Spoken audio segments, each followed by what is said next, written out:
Welcome to Powered by Authenticity. I hope everyone is having an amazing week and a great December. And today I am really excited to welcome Claire Skillen to the podcast. Claire, welcome to Powered by Authenticity. Thank you, Emily. A pleasure to be here. So, Claire, tell us a little bit about yourself. Well, I am a West Coaster, so living in beautiful Victoria, British Columbia, where, we are the Department of Cold Seas and Tall Trees. So definitely love it out here. Have my own company, Ceascape Solutions Inc., currently contracting as a senior IT change leader, and also volunteer on a couple of boards, and currently in school to complete my master's in counseling psychology. Wow, that's amazing. And um, that's a tall tale that you have a lot on your plate there, Claire. Oh. Believe it or not, it was a little bit more, just a few months ago. So Yeah. laughably, it is the lighter version. Well, I hope that you get some time to relax too. Welcome, and you live in just a beautiful part of Canada, just beautiful. So I'm jealous. We often get those comments, especially with folks that are from Eastern Canada or people that I know over there. Sometimes they want photos from for what the weather's doing or what the scenery's like over here, and then other times they don't. So, Yeah, well, we have the Canadian border on the Ontario side right here, so yeah. yep. But well, as we like to do, we'd like to start with a quick icebreaker. Oh, sure. Yeah, so given that the time of season it is, do you have any favorite family foods that you always make sure are part of your holiday celebrations? Yeah, absolutely. I do my best not to consume too many cookies throughout the year, although school kind of influences that one a little bit. But I do love, my mom has a traditional shortbread recipe that is kind of a must to say, if I'm going to be eating cookies, I need to at least eat a couple of those. And then my grandmother has, who's since passed a while back, but it's my grandmother's recipe for, kind of like a ginger cookie, but it looks a bit like a flapjack. And it's got a really nice texture with a good amount of ginger spice in it. And the shortbread on their own are great, but always nice with a bit of icing on top and maybe with some of those little silver balls that are crunchy. Oh yeah. I forgot what those are called, but yeah, I know what you mean. Yeah, I don't remember what they're called either. Yeah. Too technical for me. I know. I remember from a Martha Stewart episode in the past, but hey, Yeah, I'm sure. hey, producer Ken, how about yourself? Well, I'm sitting here trying to remember what those silver ball things are called too. Okay, if you figure it out, you let us know. Will do. I have to go with the nut roll. I think you can Ah, describe it better, but it's a cookie with a walnut filling to it. That's one Oh, that, nice. I think I know what you're yeah. talking about. Yeah. yeah. It's a yeast type of dough that you fill with this walnut and sweet filling, and that's from your great grandma Newer. Yeah. Yeah. Yep. I'm gonna go. This one's tough. I'm really thinking. I typically wait to make my mom's brownie recipe to this time of year, so I'm gonna go with the classic brownie that we make just once a year at this point. And I think what I love hearing about this is how we've all connected to grandparents and parents. I think it's just so important this time of year. Oh. Yeah. Plus brownies are a great choice Oh yeah, all around. all right. Well, thanks for sharing, Claire, and for participating in that. I'm with you when I get stressed. I do love sweets. um, Yeah. so, I'm really interested to hear more about Seascape Solutions. Do you want to share a little bit about your company, like how it came to be? Just a little bit of information about it? Yeah, of course, happy to. I'm really a company of one, although I am incorporated now. So should I be in a position to hire at some point, I do have the ability to do that. And I think the story of my company is a key motto is sometimes you have to leap and take advantage of a great opportunity that's presented. So I hadn't actually planned on creating a company. I was presented with an opportunity to get into consulting and tech as a business analyst. And in order to jump on that opportunity, as sometimes you have to do, I had to create a company. So sometimes you start the company first and you work on building the opportunities. But in my case, it was the other way around.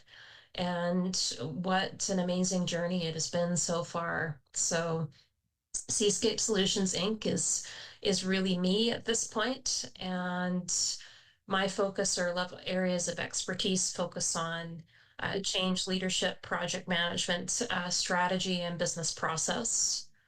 So that's what I focus on. I've been in tech for the last 10 years, but overall professionally, I have about 20 plus years that I bring with me when I go into various organizations and collaborate with them to solve some of the trickies that they deal with on a regular basis. Yeah.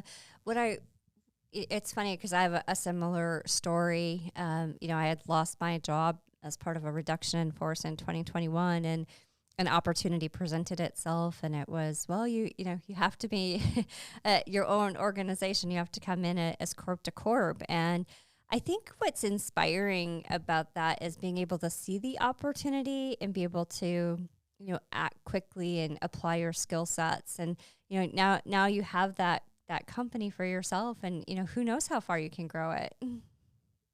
Yeah, absolutely. And I think a key point, and you touched on this in your example, and congratulations, by the way. I mean, I think we need to celebrate things like that more, is, when you jump in on an opportunity, trust in your ability to figure things out, because oftentimes you can, Yep. right? Yep. Absolutely. Yeah, and sometimes it's kind of being forced into the situation to say, "Oh, I can actually go do this. Like I can be Yes, you successful at can. this." Yeah. So I Yeah. think it's keeping your eyes open to what's around you as well, and being able to leap on those opportunities. So congratulations right back to you. It's amazing. Thanks, Emily. Appreciate it. Yeah. So also, curious in your just kind of personal growth, professional growth, I'd love to hear, has networking been an important part of that? I know you're in the STEM career field, you're a female, kind of like how myself, I've really had to leverage those relationships. So tell me, if you wouldn't mind sharing a little bit about how you've been able to leverage relationships and networking to grow yourself and grow your career. Yeah, that's a great question, Emily. Thank you for that. And networking has, I mean, probably the best language I can use at this point has been like a cornerstone, if in fact that descriptor does it justice. Yeah. Uh, that networking is so important. I think a lot of us learn a lot through story. And so learning a bit more about, other people's journeys helps us better understand ourselves and where we might fit and not necessarily fit, but focus. I want to change. I'm working on changing my language from fit to belong. Oh, I like um that. yeah, absolutely. Because the best thing you can do is be yourself when you step into any environment. I'm not fit with everything else around you. So little reframing aside there, networking is super important. I think I'm inspired by the book Go Giver by Bob Berg. So, building your network, I think, is a wonderful way to learn about others, learn about yourself, learn about different industries, and figure out where, depending on how your values are and what matters most to you. In my case, how I can best be of service and how I can best leverage my skills in service of something bigger. So, networking really opened up my world with respect to understanding different industries, different companies, people's journeys, and some of the lessons learned that they've been, kind enough to share along the way. And networking, as I've built my network, and now that it's, the size that it is, I have the privilege of being able to leverage my network to help others. Mhm. And so networking in a number of cases has opened doors for me, especially in job markets where a lot of the times it's hidden. And, I think people can relate to job markets being as such that who you know matters. And the cornerstone of networking too is building quality relationships. Mhm. So I can't emphasize that one enough. So yeah, we're all connected somehow, and you know, focus on building the relationship with somebody and asking yourself the question, how can I bring value to this individual? Yeah. I really appreciate that. And the other thing that I think popped in when you were talking is that, being storytelling, but while you're telling your story, making sure that you're being true to yourself, like share the challenges, share the positives, but be open and be authentic with those that you meet in your network, because it really does help to strengthen those relationships. 100% Emily, and in doing so, in leading by example that way, you give other people permission to do the same, Mm-hmm. you know? And so authenticity coming from yourself and from someone else begets an authentic connection, which truly is a gift. Yeah, I agree. I'm finding that more and more, that you can have 1,000 people out in your network. How many of them have you gotten the opportunity to get close with? How many people share the true same values? Those are the kind of the roots that you want to help grow Yeah. yourself. Yeah, I think it's becoming so much more important in our world. Yeah, it absolutely is. And, part of your network, and there's different levels of your network, because as you quite rightly pointed out, many people, me included, have more than 1,000 people in our network. And, there's different levels of interaction that you have with people because, well, let's face it, there's only one of you, right? Yeah. So part of it is having those conversations to figure out how and where there are connections, where there's synergies, and where you can build, right? Yeah. Not only that, how you can, are you somebody that can really, cheer on, support, and help build that other person as they may do for you? And everybody wins in that environment, in my view. Yeah, I agree 100%. And I think as females in the STEM career sector, it's also really important to identify those opportunities we have to cheer and champion those who Yeah. are just starting out, or the others in the room. Any thoughts on that? I mean, I'm sure you've been the only female in the room before, so, or there's only 2 out of 20 females in a meeting. So any thoughts on how important that is to build the connection and support the other female leaders in STEM? 100% support, important. And, as you well know, as you go up in the types of jobs and level in organization, the percentage of women represented becomes less and less. So it becomes even more important for women to connect that way, because sometimes it can be a little lonely. It can be a little stressful. And when Yeah. you connect with like a larger community, you realize that maybe you're not the only, and you can have a conversation with people that, understand what it's like to navigate the landscape as it currently is. And it helps anchor you and ground you, when sometimes, if I were to use a weather analogy, things can get a little stormy, Yeah. you know, it helps anchor the roots a little bit. And, you know, the trunk of the tree, as it were, if we were to compare ourselves to such, is allowed to better bend and flex rather than break off in some of the heavier winds. Yeah, I agree. I think about times where it's been just challenging in an environment, and having another relationship that, was deep rooted, through networking and just through that relationship build process. It helped to, to your point, weaken the storm and, allowed me to bend through the situation versus just being completely blown over. And it's so hard in that moment, though, to remind yourself it's okay to bend. Like you have somebody there to support you, and that's just such, it's so really important for us to have those relationships to be able to lean into.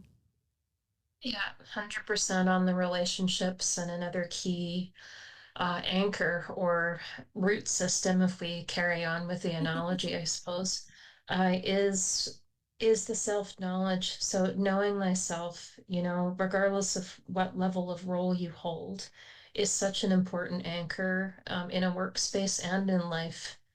Because that's another part of the puzzle that allows you to bend and flex in both, the good types of stormy change and maybe the less pleasant types of stormy change.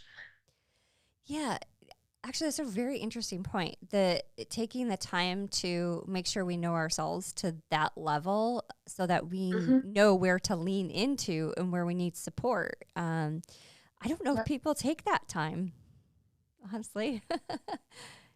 100%. I think it's so important.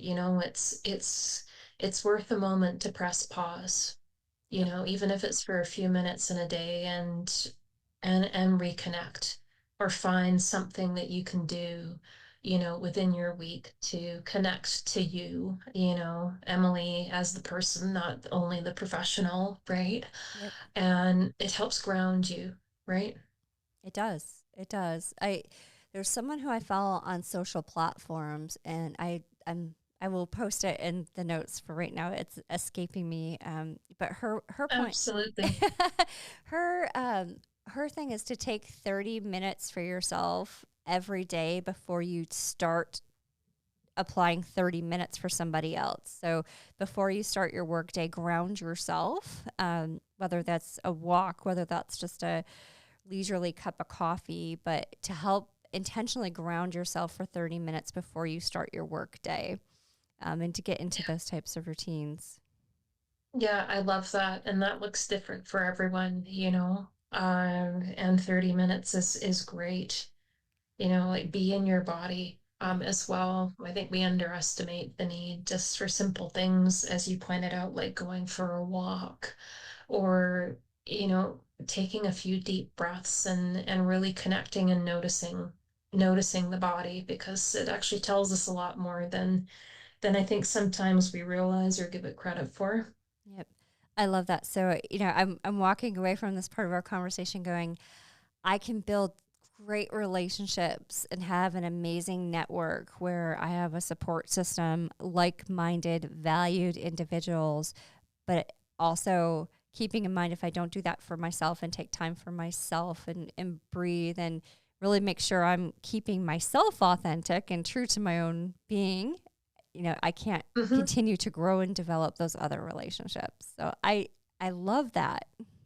That's amazing. Yeah, Emily, yes, I think it's a really important parallel. We need to look after ourselves. It's hard to be of service to others if we're feeling depleted ourselves. Absolutely. Yep. And as we get ready to start this new year, I think it's a good time to take a moment to think about how we can, better remind ourselves to take those moments in 2024 as we begin the year. So probably a very good timing for this conversation, Claire. Yes. Well, I'd love to, outside of just, knowing how important and valued a strong relationship-based network is, how do you start? Any advice for people who are maybe new to their careers or looking to maybe shift careers, maybe look to other areas? So any just ideas on how you would get started on different networking techniques? Oh, absolutely. And then there's a couple of foundational pieces here first too. So whether you're new or you're considering switching over to another field, frame it as an exciting opportunity to uh, learn and explore an undiscovered territory, you know? And so get curious. Always start with curiosity, and genuine interest, right? So when you think about networking, and I know sometimes some of the introverts out there cringe at the idea of going to large events and having to network with a load of people, knowing full well they may need a nap afterwards. I will fully confess if I'm somebody at a conference all day, I'll need a few minutes by myself in a hotel room or at home before I reemerge. So to all the introverts out there, I hear you. Um, that being said, events, of all sizes, even if it's something informal like meeting up with a group at your local pub or coffee shop, getting out for walks and having what I call like discovery conversations and just getting to know people. It comes back to all the stories that you create the space to hear and truly be present for, witness, and hold. All help shape your journey, as it does for the other person too. So get curious. Part of it involves attending events. Some of it includes, doing some of your own research. And then being, in my case, when I was in a position, and this was before I got into tech, I was in kind of a bumpy transition state, having had a position of mine. I was new to an organization. They ended up going through a round of cutbacks, and I found myself, as along with several hundred other people in the organization, having to forge a new path. So, uh, one of the things I did do was to take to LinkedIn, and if there was an area that I wanted to learn more about, I would see if there was someone out there that worked in that area and see, would you be willing? Here's where I'm at. You never start a conversation with, hey, can you give me a job? No, that's not what you do. This is all about you learning and figuring out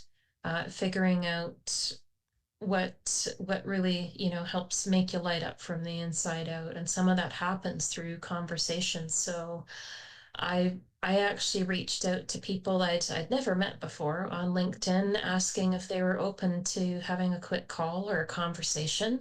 And you know what, a larger percentage of people than I thought were open and willing to do that, to share their story.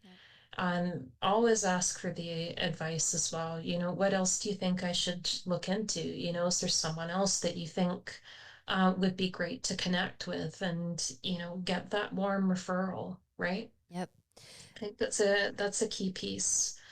The other part, I think, and this is pulling back to that other earlier notion of getting to know yourself, is find out what gives you energy and what takes it away.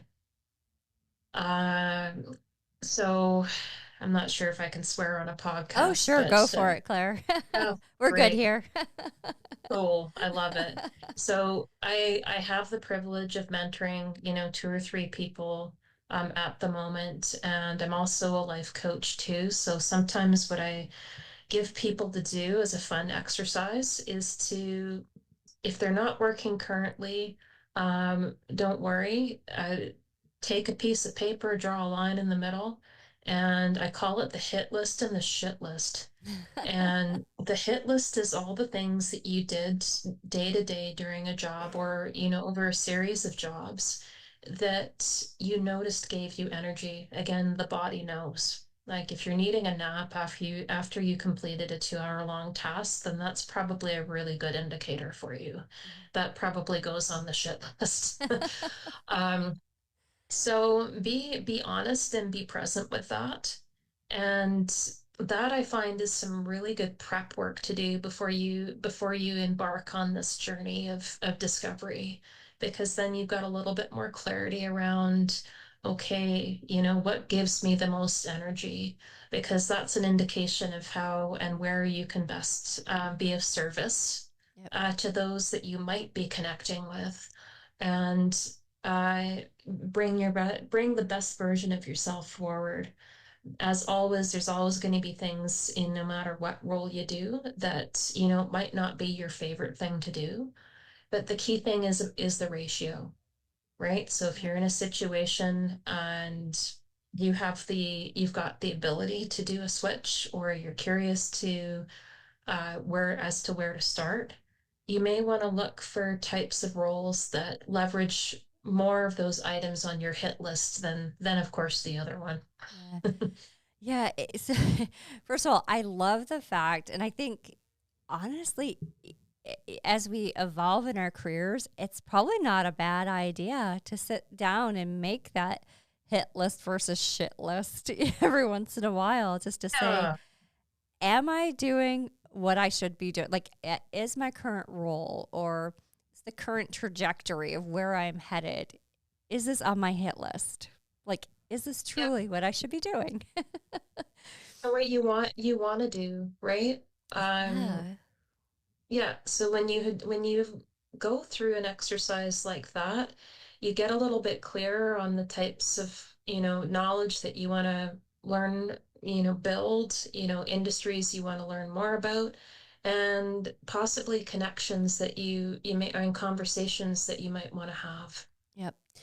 Yeah. And the other thing you mentioned that really resonated with me, because I've experienced this firsthand before, is finding people out on LinkedIn or social platforms who are are doing what you think you may want to do. And it's so funny. I've reached out to complete strangers, and most of them say sure, because most people inherently want to help others. Like, it's just part of who we are.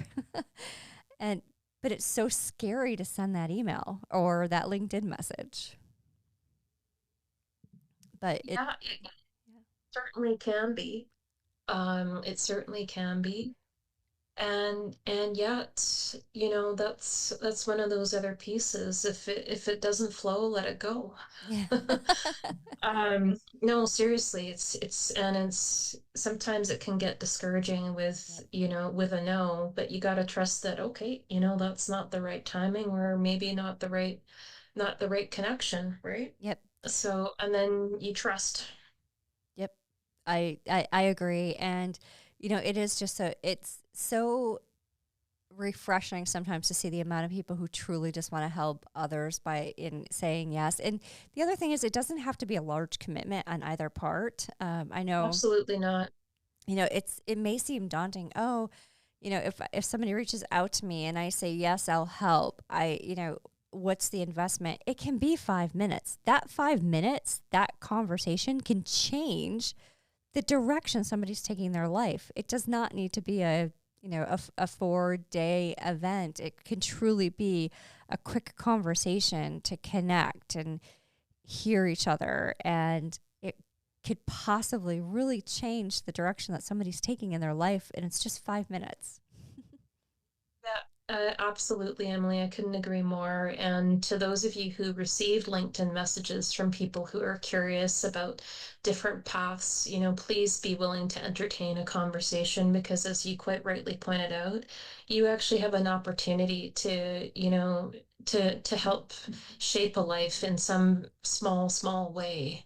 Yeah. And I think a lot of people are, as you pointed out, genuinely want to help others and have a positive impact. And I think you really need to treat it as an opportunity to do that. And in some instances, per your point, it can just be a few minutes and it's a one-off call, and, you know, amazing, because maybe there's that one thing or that one link that somebody shared that helps change somebody's trajectory, as you pointed out. Yep.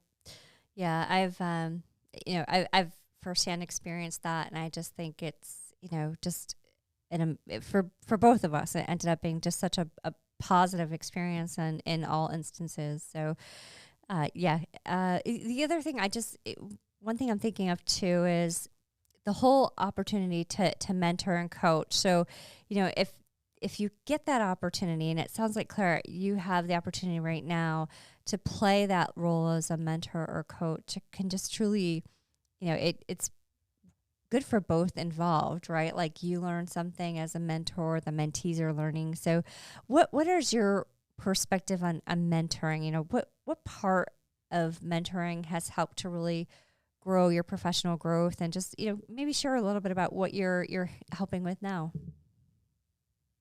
Absolutely. I think I've been really fortunate over the course of my professional and personal journey, really, to have like a few amazing mentors in my life. And, truth be told, sometimes I think, man, I do not know where I would be without having had mentorship in my life. So, so much gratitude out there to the mentors. And one of the best things that I can do, having been a mentee for a while, and I mean, I still am in some cases, I now have the privilege of being a mentor. And a wonderful thing and a key thing to do is to pay it forward. You know, I think per your point, you learn as much from each other. Yep. And oftentimes you can have a pretty good chuckle at what you learn or what you learn from one another. So informally, I connect with a couple of individuals, sort of, on an ad hoc basis as a mentor. And formally, I'm part of a great organization called Best Human. The founder is Humera Ahmed. It was a company formerly by the name of Locale. And so I'm grateful to be a mentor with Best Human. And one of my mentees, is a young woman working in tech in the medical field. And I meet with her every couple of weeks or so, just for 30 minutes or so. And it really is such a gift to see somebody step into themselves and to know, like, in some small way that you've helped provide, a bit of an anchor for them when things get bumpy, and you're there to help co-pilot a little bit while they're building up their own wings in the bumpier times as well. And on my own end, I've also had the perspective shift that I've gained from having been a mentor and a mentee has been huge.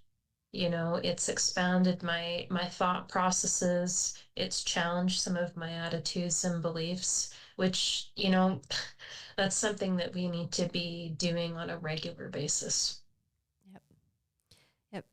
Um, and the other, I think about, even just in STEM, it's so important for us to have available to younger females joining the field, places where they can go to know that they can be coached and helped through situations that they're probably feeling.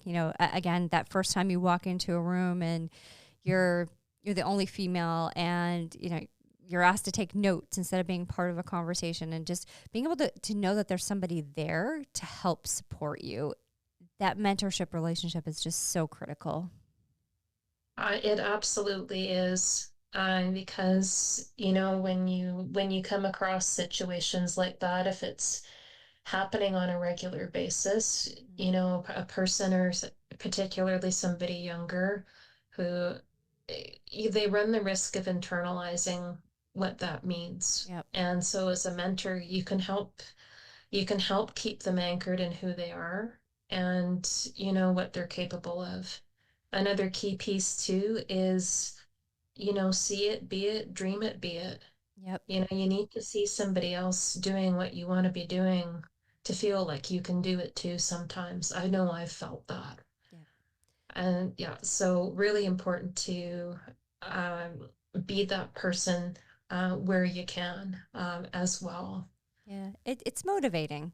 It's motivating to be able to sit with somebody who is doing something that you want to do, right? And on the other side of that, it's also, I think, from a mentor perspective, it motivates me, I know, to be able to say, one, my mentee is going to teach me something I probably don't know, whether it's Oh yeah. whether it's a new skill set or a new application that I wasn't aware of, or a different way to handle a situation because of a different personality. But it's such a two-way street when it comes to the relationship. Absolutely. It absolutely is. And that's, good, regular and transparent Yep. communication in that relationship is really important. And so, set that tone right off the bat and say, hey, if there's something that's working for you, great, let's hear about it so we can continue or, have it change shape or whatever is needed. And on the flip side too, if there's something that isn't working, let's have a conversation about it because ultimately this is about the individual's growth and then also honoring the time the mentor is spending with you as well. So, yeah, I think both parties play what I call a co-pilot role. Yeah, I love that. Quick question for you: are there any organizations that you can think of? Outside the one that you mentioned, any others that you could think of that would be a good place for women to start, either within tech or outside of tech, just from a mentorship perspective, networking perspective? Absolutely. I am locally here. We have in Canada anyway, we have on the island here, Island Women in Science and Technology. We have, women in leadership, uh, women in leadership, W North, it was Women's Business Group, the Thoughtful Company, which actually helps and supports women in salary negotiation as well. Oh, I And love then that. Toast. Yeah, Toast is another, networking group as well, which has, and all of whom, yeah, we're all of our organizations actually are collaborating on an International Women's Day event. But there's a number of different types of events there. In British Columbia as well, the Minerva Foundation for BC Women and Women's Enterprise BC, or Women's Enterprise BC also has a mentoring program, as does one of the national organizations that supports women in STEM as well, which is the Society of Canadian Women in Science and Technology. So yeah, that's a long one, so we call it SWIST for short. Gotcha. And then yeah, there's women in communications technology as well. So there's a number of groups out there to connect with, and sometimes you meet people informally at a networking event who, maybe very well be looking for an opportunity to mentor or would be open to it if you ask. And it's as mentioned, just like sending a message on LinkedIn, you know, the worst that can happen is someone says no, and you know what? That's okay. Great. Appreciate the conversation or the willingness to be open to it. Yep. Yeah, I agree. I think the other thing that I'm finding out more and more, so I am part of the Women in Tech Network, both from a global perspective, but then sit on the board of directors locally, is that there's such a community impact piece of it, like a Yeah. philanthropy and just getting out into the community and getting to know local to where you are individuals is also a great way to expand your network and expand those opportunities to, if you're thinking about a different career pace or, position, getting out into your community is also a great place to start. Yeah, absolutely. And then remembering with each connection you have, there's a whole world, Yep. inside another person. You never know who you're going to meet or who they know or what they know. Yep. And same thing goes for them when they meet you. Yep. It's that 6 degrees, right? There's always like someone close, and as you expand that out, it just becomes this whole big world that you have in front of you that you can go and be a part of and really handle your own next step. You have that opportunity right in front of you. So it's amazing what we have available to us. Yeah, absolutely. And the key thing is to reach out and ask. A lot of people, as I think we spoke about earlier, maybe are a little shy to put the ask out, but oftentimes, as I think you and I have both experienced, most people are willing to help. Yep. So, and that goes with someone that you might meet at a networking event. Maybe there's a synchronicity or maybe there isn't, right? But Yep. that's okay. You're gonna make some great connections, regardless. Yeah. Some are gonna line up, others won't. Yep. I agree. And, I think for us, Claire, we got to know each other through a collaboration that we're working on, which came to me through a networking opportunity. So, Yes, yeah. indeed. Yeah. And I've enjoyed this conversation so much. So I'm hoping that you'll come back because I have a couple of ideas and ways that we can help. Oh, I'd love to. Yeah. Yeah. But tell me a little bit more about what's next. What are you working on? Anything on the horizon that you'd like to share? Sure. Well, I am excited to, publish a chapter in that book that Kathy Dirksen is working on there, and it's a really neat experience to be an author. I Yep. never thought I would be. I never thought I would be, and yeah, the book is called The Evolution of Leadership in STEM Women Catalyzing Change. Yep. And so this is my second collaboration. I'm hoping to get involved in more of that. And it's certainly an exercise in vulnerability because trust me, my chapter is certainly not perfect, but I hope it lands and resonates with some of the readers out there. On other levels, my goal is to finish this other master's degree of mine. I've got a year left. Thankfully, only one more semester of academics because, to be honest, I'm quite done with writing papers. Yeah, I don't need to do any more of those. Uh, as good as they are in expanding one's perspective. I'm ready to get some hands-on experience in my practicum. Yep. I'm exploring. I'm coming to the end of a contract with my current work, so exploring opportunities there and just staying completely open to what opportunities present. So excited to have possibly a few things in the wings there. And always I'm an ocean woman, so I always am getting out and connecting with the things that ground me and the people that do the same as I do for them. So for me, I cold water snorkel out on the west coast here. I saw an octopus last weekend. It Oh, was cool. amazing. And yeah, cold water swimming and paddling and just being out in nature and things that kind of keep you in the present moment. So, along the theme of the chapter that I've written was around press pause. Because when we think about leaderships, oftentimes some of the first things that can come to the fore are things like, well, how do I support a team through change? How do I create psychological safety? And really, a lot of it starts with you. And so my chapter focuses on that. Hence, it's called, press pause. How well do we really know ourselves and what is truly important to you? How do you know when you're showing up as your best self and when you aren't? And how does that translate over into how you show up in a team environment or how you make decisions? Yep. So those are some of the things in the works. I'm currently interim vice chair for an organization called Connections Place, which supports community mental health in Victoria here. It's a privilege to be part of that.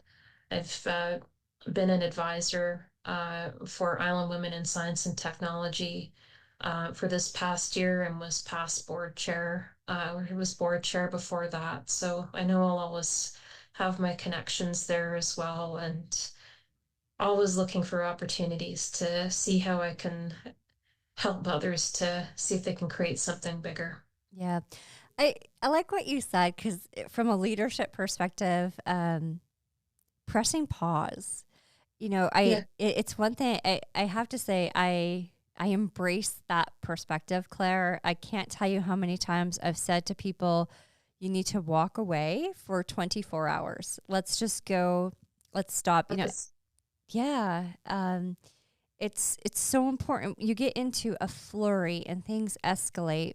And a lot of times what you need to do is step away and not even think about the problem any longer, but go for a walk, go cook a meal, go just do something other than where we're at. And when we come back in 24 hours, the problem's not as bad as what we thought it was. And so I like your idea of press pause there.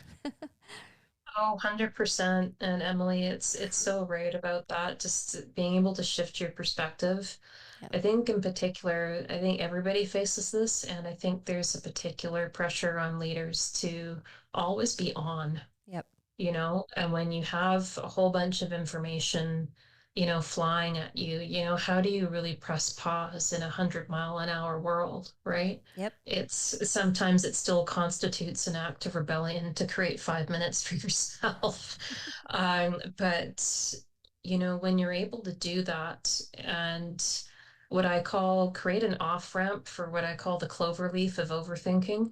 And that's, imagine a highway that's shaped in a clover leaf, and you're zooming around all four loops, wondering where the heck the off ramp is, because you've got so much going on in your brain. So, or a lot of people do. So how do you create an off ramp? Well, one of those things is just as you said, to walk away. Yep. Right. Yep. Yep. I agree. And I wish more people would embrace that, Claire. It would make what seems like such these insurmountable problems when they're really not. They're just not, and we just need to take 5 minutes, just walk away, take a breath and come back. And to your point, find the off ramp after those 5 minutes. So, yeah. Yep. And a couple of last key points there too is, like, sometimes we don't feel like we can take the time because we feel like we have to, or maybe there's some small amount of fear of failure or making a mistake in doing so. But trust me, I think you're going to be able to navigate it just fine, and oftentimes you're better for it. Yep. A lot of times out there's a high focus on achievement still in today's society, and instead of becoming who you were meant to be. And sure, there's a level of achievement that's attached to that, but it doesn't take center stage the same way. Yep. So when you lead, and no matter what level or profession you're in, who you are and how you show up in the world is more important Yep. than how you're cranking out in a day. Yep. And honestly, it's quality over quantity at that point. Yeah. You're a better quality person. The work's better. Your impact to the community is higher. There's just a different perspective by taking those moments. Yeah, and when you do it, other people feel like they have permission to do the same. It becomes safer for other people to do it. And unsurprisingly, your best level of creativity and problem solving and joy is so much more when you're not stressed out. I know that seems like a novel idea in some ways, Yeah. but it really isn't. Yeah, well, I happen to agree, and it honestly took me losing a job after giving up a vacation for the first time in 3 years to really put that into perspective. How taking those moments are more important. So I firsthand can appreciate and am open to talking to anybody who would like to talk about how to get your perspective shifted. So happy. Oh, absolutely. Yeah. And, good on you, Emily, for that reflection as well. Yep. Yeah, it's a key one. Yep, it is. And it's something we don't do enough, is taking the time to reflect. So, well, Claire, I've enjoyed our conversation immensely, immensely. I really have. I feel like I'm walking away with a couple of different things, and one, making sure I always do remember to take those pauses. I think you're spot on with your press pause perspective. I love that. Getting to know yourself, grounded in yourself, so that you can further grow your relationships and really truly growing and getting to know those that are part of your network and building relationships. And Claire, I've really enjoyed our time here. Thank you so much, Emily. I'm really grateful for the opportunity to join you in conversation and connection today. I've certainly appreciated, your frame on pressing pause as well as appreciating you sharing some of your story too. So I thank you and acknowledge you for that too. And I look forward to reconnecting again. And as always update your hit list and your shit list. I was just going to say, all right, producer Ken, we're going to put producer Ken on the spot here. He loves when I do this, I don't Claire. like that. What do you think? Should we do hit list, shit list as part of the first part of January? Oh, yeah, that's a great January launch pad right there. Yeah. Oh, yeah. Bring it Yeah. on. Bring it on. Yeah. So, Ken, are you going to spend some time creating a hit versus shit list? Oh, for sure.